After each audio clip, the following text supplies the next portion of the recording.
Monsieur Nilor. Oui, monsieur le ministre, lorsqu'on compare les taux d'inflation, mes collègues ont évoqué cette question-là. Il faut être particulièrement prudent lorsqu'on parle de comparaison entre inflation dans l'Hexagone et inflation dans nos territoires, pour plusieurs raisons. Mais la première, c'est qu'un taux de 4% d'augmentation sur un montant de 100 €, ça fait bien plus au final, ça fait une augmentation de 4 €. 4% d'augmentation sur 100 €, ça fait un prix qui augmente, qui atteint 104 €. C'est plus que 6% d'augmentation sur un produit qui vaut 50 €. Puisque là, c'est un delta de plus 3 €. Donc, lorsqu'on parle de pourcentage sur des valeurs qui sont différentes, on risque de se tromper. Et ça peut être involontaire ou volontaire. Mais je sais que vous ne pouvez pas me laisser finir une intervention. Monsieur le ministre, j'avais déjà intégré ça. Je suis sûr que vous aurez le même enthousiasme pour le dire dans quelques minutes. Ne change pas les règles. Non, mais, monsieur le ministre, je sais que c'est plus fort que vous, ça vous démange. Dès que je commence à parler, il faut que vous m'interrompiez. Mais c'est plus fort que vous.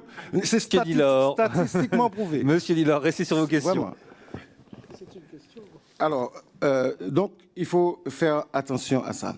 Et par rapport à ce phénomène-là, la proposition d'un SMIC outre-mer majoré et de prestations sociales majorées, c'est une proposition qui relève tout simplement de la justice sociale. Parce que l'État reconnaît cette réalité de la vie chère pour ses fonctionnaires. Très bien.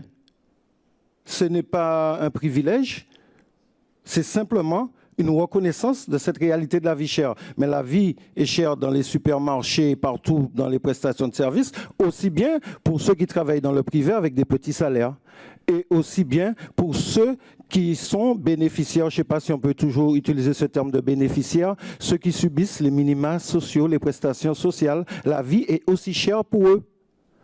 Donc c'est une question de justice tout simplement. D'autre part, sur la question du transport aérien, je serai clair. Vous dites que pour revenir sur les situations de duopole, de monopole, d'oligopole, plus ou moins en bande organisée, il faut de l'activité, de la création de valeur. Mais ça ne se fait pas comme ça. C'est objectivement, il faut tenir compte d'un certain nombre de choses. Mais les situations de blocage de projets, des situations de blocage qui sont dues à l'action de ceux qui sont en position dominante sur les marchés.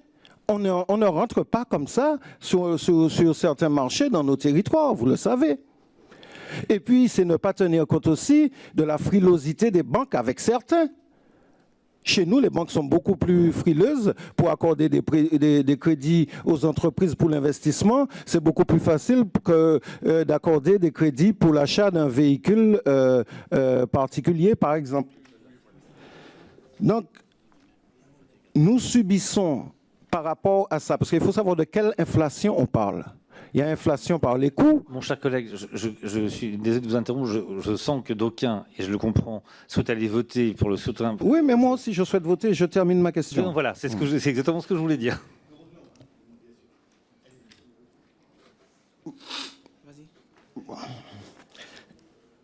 Il y a l'inflation par les coûts, mais il y a aussi l'inflation par la demande. Et s'agissant du marché de l'accès au foncier dans nos territoires, je parle de la Martinique particulièrement, ce foncier est de plus en plus inaccessible pour les résidents, les ressortissants de nos territoires. Un jeune couple en Martinique ne peut plus acheter de foncier parce que les prix ont explosé. Et ça doit aussi entrer dans les calculs des taux d'inflation que vous nous donnez. Donc nous sommes de fait exclus de nos territoires. Et c'est excessivement grave ce qui se passe parce qu'il y a une demande extérieure des gens qui ont davantage de moyens, qui viennent, qui se positionnent et qui proposent des prix qui sont inatteignables pour nous. Donc ça, c'est aussi une réalité de nos territoires qui se pose avec beaucoup d'acuité. Enfin, sur les transports aériens, vous parlez de défiscalisation, etc. Je vous rappelle, et d'abandon de créances, que ça ne profite pas in fine au peuple, mais aux compagnies aériennes qui ne répercutent pas systématiquement sur les prix. Et puis, ce que nous voulons, c'est un service public de transport.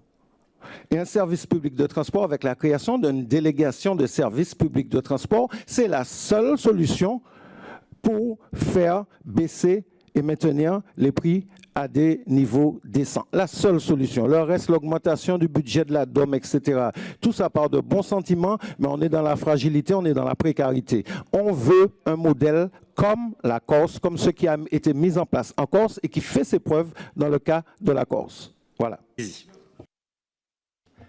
Je suis d'accord avec vous, et je le dis pour la 10e fois, 20e fois, l'inflation, je dis, elle est plus faible en valeur, comme ça, mais je participe totalement au fait que ça ne veut pas dire la même chose.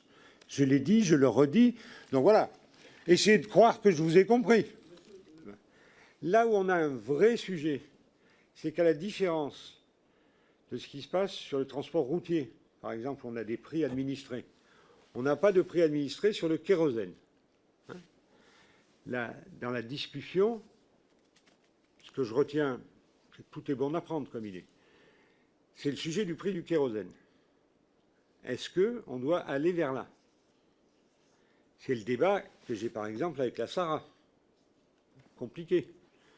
Le débat sur la SARA est un des débats les plus compliqués que je connaisse outre-mer. Parce que d'abord, c'est des centaines d'emplois, c'est de la création de valeur, c'est comment on transforme cette société historique. C'est pas là quand on a signé le taux de marge. Il est largement supérieur à ce qu'on faisait quand j'étais à la Creux. Hein, mais c'est comme ça, c'est signé. Ceci dit, les discussions, elles sont largement entamées avec la SARA. Si je retiens une idée de ce débat, de ce qu'on peut faire peut-être en plus, c'est le prix du kérosène. Je pense que la vérité, elle est plutôt là. Hein? Je n'ai pas entendu, pardon. Je vous suggère une piste, c'est l'origine du kérosène, et en tout cas des carburants d'une manière générale. Nous, on va l'acheter, enfin le chercher en Europe, alors qu'il y a du carburant beaucoup moins cher, plus proche de nos territoires. Et lorsque vous parlez de meilleur ancrage dans le territoire, Venezuela, c'est plus proche que la mer du Nord ou le Danemark. Quoi. Le débat, c'est bien tout le débat des normes, on revient au BTP, etc., des normes et des sujets européens. On a aussi la SARA qui est aux normes françaises, si j'ose dire, mais c'est aussi un monopole, un vrai monopole.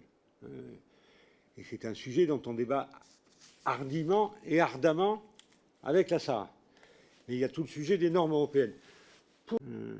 En tout cas, les normes européennes sont un vrai sujet et il nous faut combattre en permanence pour, dès qu'il y a un intérêt, l'eau à Saint-Martin, l'eau à Mayotte, le carburant, notamment en Guyane, par exemple, ou si vous achetez du pétrole au Suriname, il vaut moins cher que si vous l'achetez à la SARA.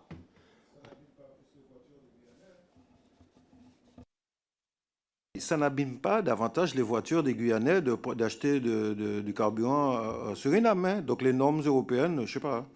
Je n'ai que ça ne les abîme pas,